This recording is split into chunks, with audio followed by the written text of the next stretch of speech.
Market correction. What does it mean?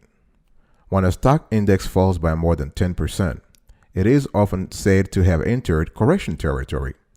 That is a fairly neutral term for what feels like a nerve-wracking drop to many investors. What does a correction mean? What's likely to happen after a correction, and what can you do to help your portfolio weather the downturn? Find in this video some answers to some commonly asked questions.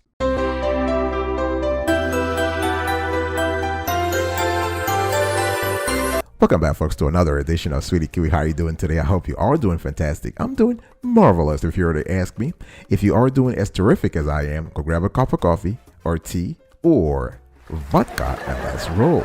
Let's talk about market corrections. This is a topic that has been in the minds of a lot of people, lately, with the recent sell-off due to the COVID-19 pandemic and other issues going on with the ongoing trade war between China and the United States and other ancillary adverse events that have made investors being a little scared. So we had a sell-off. So what is a correction really? There is no universally accepted definition of a correction, but most people consider a correction to have occurred when a major stock index, for instance the S&P 500 index or the Dow Jones Industrial Average, declines by more than 10%, but less than 20%. When we have more than 20%, we're talking about a recession. So the definition is that when a major stock index drops by more than 10% from its most recent peak, there is a correction. It is called a correction because historically, the drop often corrects and returns prices to their longer-term trend. Now, when you have a correction, what's really the big deal? Is it the start of a bear market? A lot of people ask that. Nobody can really predict where the markets go from here. And don't listen to folks telling you they have PhD in finance so they can read the market. No, nobody can't do it. Nobody can predict with any degree of certainty whether a correction will reverse or turn into a bear market.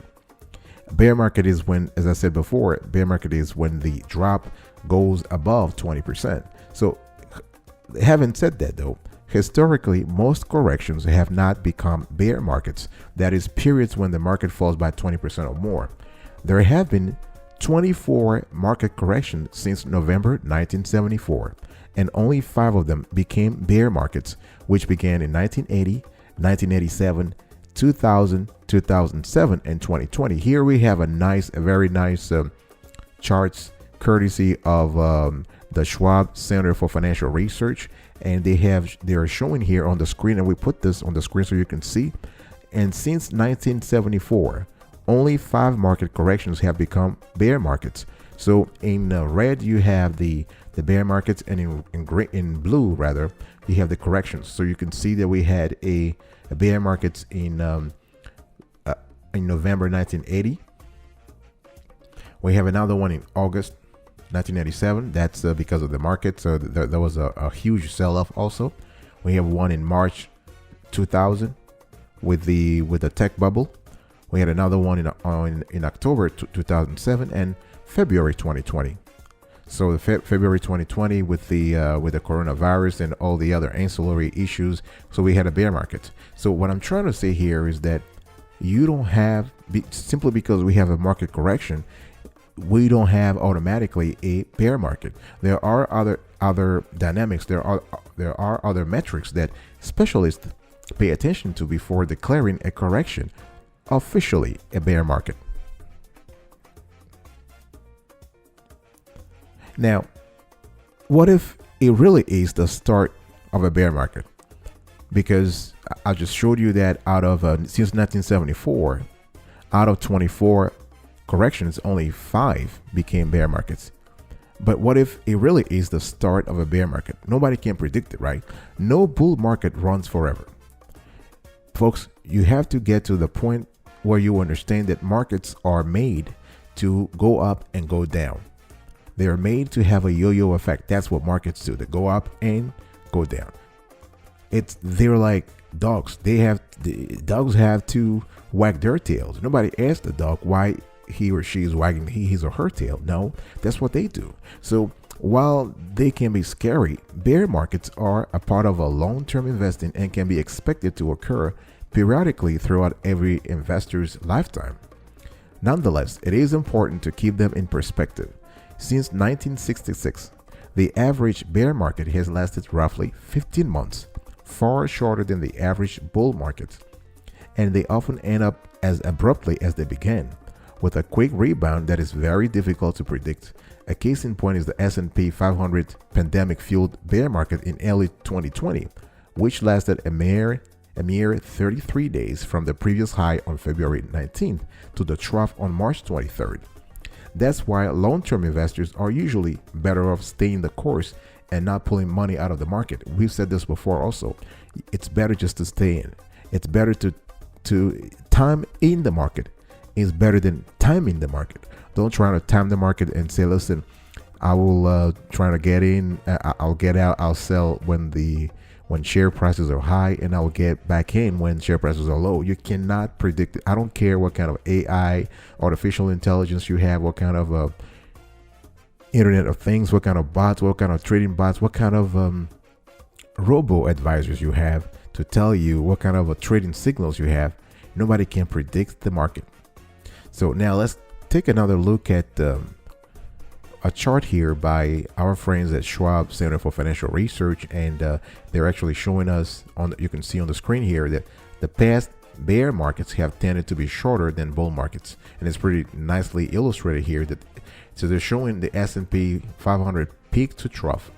Trough is just the opposite of peak. So you have when the price bottoms out, we're talking about trough, and when the price actually picks up, we talk about peak, and the other term, the related terms for peak is resistance, and the related term for trough is support. Now, so we're analyzing here the period from ranging from February 1966 to August 2020. So we have pretty long period here. So you have 50. Am I good in math? I think I'm kind of good in math. So 54 years. So you can see that the average duration of a bull market was, according to our friends at Schwab Center for Financial Research, 2,039 days. And the average duration of a bear market was 452 days. So you're talking about give or take a year and some, I think 2 or 3 months. Now the average return in a bull market was 202%. And the average return in the bear market was 38.4%. So folks, I guess I'm giving you those numbers because we have to put everything back into perspective.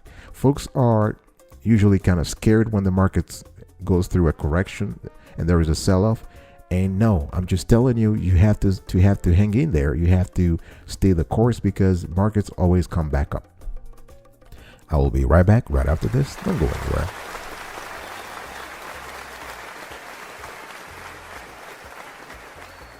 Welcome back, folks, to another edition of Sweetie Kiwi. We're also having a conversation here around market correction and sell-offs, and trying to put things in perspective and explain to you and give you some kind of historical background of what really happens in a market correction, so you can know the next time these things happen, people are selling off their stocks, just to chill and relax.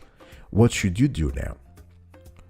By the way, if you love the content's clarity and quality so far, please consider subscribing to our channel and turn on the notification bell so you are informed in real time whenever we drop a new show.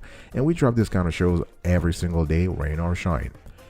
So worrying excessively about a bear market is counterproductive, but being prepared for one is always a great idea. So you want to consider investing strategies that potentially could help your portfolio, as well as your emotional well-being in case of a significant downturn. Remember, we will have another downturn, and so will we when it comes to an upturn. So markets will go up and down. This is what they do. Let me give you a few additional steps you should consider to strategize in terms of a long-term portfolio management and risk management. So if you don't have a financial plan, consider making one today. So a written financial plan can help you craft an appropriately balanced portfolio. It can also calm your nerves and make it easier to stay the course when markets get bumpy. This is kind of important. A financial plan can be as simple or comprehensive depending upon your needs, your financial goals, your risk tolerance levels, as well as your financial situation. It can be very simple as a net worth statement. So a financial plan can be a net worth plan. What is a net worth plan? A net worth plan is simply a one pager or two pager, depending upon your situation, where you put in your assets, your liabilities, and your net worth. So your net worth is equals total assets minus total liabilities. Assets are what you own, and liabilities are your debts, what you owe. So consider making a financial plan. The second thing you need to do is to review your risk tolerance. I was just talking about that. It is relatively easy to take risk when the market is rising, but market downturns sometimes can be a wake-up call to consider adjusting your target asset allocation. So you want to consider how much loss you have the emotional and financial capacity to handle. So you need to find ways to determine your investor profile and match it to an appropriate allocation. Most major brokers out there have these tools either online or on the desktop platforms or on their smartphone platforms or apps, whereby customers are able to go through a survey, and at the end the system will tell them what kind of investors they are, what types of securities they should invest in. Now, when I'm talking about target asset allocation, I'm just talking about what proportion of your money should be in stocks versus bonds versus cash and cash equivalents. And if you are advanced as an investor, if you are a sophisticated investor, you can even consider alternative investments, things like real estate, commodities, jewels, so collectibles, all this kind of stuff.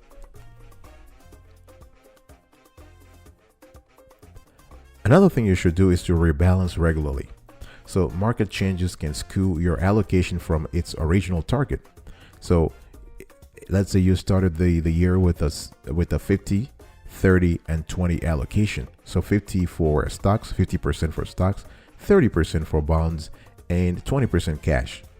And if there is a little change in the market based on the market gyration, then you might want to restructure, to rebalance your portfolio, because over time, assets that have gained in value will account for more of your portfolio, while those that have declined will account for less. So rebalancing means selling positions that have become overweight in relation to the rest of your portfolio and moving the proceeds to positions that have become underweight. It is a great idea to rebalance at regular intervals. Experts are saying you can even do this probably every quarter or every 6 months, or if you are more of the long-term perspective, if you are more into a long-term view, you can just do this on a yearly basis. I know people who don't even do this themselves. They just outsource that work, that exercise to their financial planner.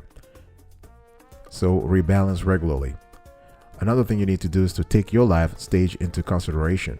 Life stage meaning, what's your age? Are you close to retirement? Are you an entry level professional? Are you a mid-level professional? So if you're a younger investor saving for a goal that is 15 or more years away, you have time to potentially recover from a market drop. That's just basic logic, right? Now, regular rebalancing and appropriate diversification are important for you at this stage, and your risk profile typically will become more conservative as retirement approaches, because being conservative is just a fact of life. I'm talking here in terms of investment, though. I'm not talking about politics here now. So empirical research has shown that investors become conservative not just when they are close to retirement. It also, people can become very conservative also when there is a change in their personal lives. For instance, if you welcome a baby or several babies or several children, if you're married and you have children and you got to take care of you got to put food on the table for a lot of people, then your thinking changes. You have to be less of a risk taker, because many folks are depending on you for their well-being. In that case, you cannot afford to lose money. You cannot afford to lose a certain amount of money. So your risk profile will be shifting from risk taker to risk averse. Okay, so as I was saying, the picture may change for investors nearing or in retirement, as opposed to those who are just young investors. So regular rebalancing and appropriate diversification are important for you at this stage, and your risk profile typically will continue to be conservative. If you've recently retired and begun to withdraw from your portfolio, you should also be aware that poor returns in the early years of retirement can have a very negative effect on your portfolio. We will develop this topic in another show, so I'm not going to go into a nitty-gritty here. But one thing you should do is that you want to, if you see this sort of situation, you definitely want to avoid selling assets in the down markets, because this will increase the amount of losses that you realize in the account. So just kind of wrap up today's conversation, folks. Very, very important as we're talking about market corrections. I told you what you should do. I explained to you the historical background, the historical context of market corrections. I explained to you that market corrections are not necessarily, and this has been proven historically, they're not necessarily synonymous with bear markets. There is a clear distinction to make between a bear market and a market correction, and you want to focus on the long term. So if you build a solid financial plan and a well-diversified portfolio, it's best to ignore the noise and focus on your long-term goals, because market volatility can be unnerving, but it is a normal and normally short-lived part of investing. I will talk to you another time, but until then, stay marvelous.